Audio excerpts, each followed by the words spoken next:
So in continuation, as I was talking about these helicopters, the Gaui as compared to the Firefox, uh, these are the, I already mentioned the landing gear, the two-legged landing gear, how that came about as an upgrade that I did for this helicopter along with this fiberglass tail tail fin right here, so that the helicopter would sit flat on the table and there's no need for the rear section of the landing gear. Now I modified this so that I can access the servo, this servo right here, that is let me show you this on this one better to get a better view of the what I'm talking about here. This servo right here, that servo right there, I modified it so that I can access it a little bit better. So I modified the frame. I removed the bottom section right there. But it was also because the frame had broken. This frame is very delicate at this portion right here, or these sections right here, and of course the landing gear is the first thing that broke on this, and reason why I made those modifications, to these helicopters, and the reason why I've been doing my,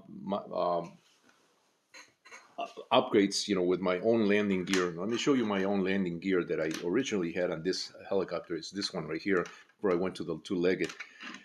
Both this one and this landing gear, which is even more stout, it's not going to break when you land hard on this. You can land on this, you can bend this any way you want, and it's not going to break, as these injection molded landing gears break. Now there was the original for this one, and like I said, it's the same thing. It's the same helicopter basically, but made by a different under a different name. I don't know if it's the same company. It seems to me it's the same company, but they decided to rebrand this under a different name.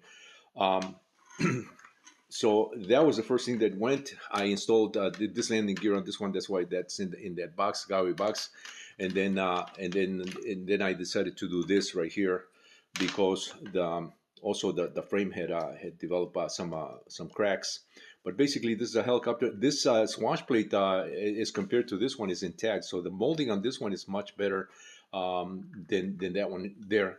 The cracks that develop on injection molded parts also have to do with the level of the consistency in the melt in the plastic beads that go through the hot end as you're injecting that into the mold. If there's an extreme extreme pressure on the mold, some part of the mold, it's going to in the future, it's going to show up in terms in the shape of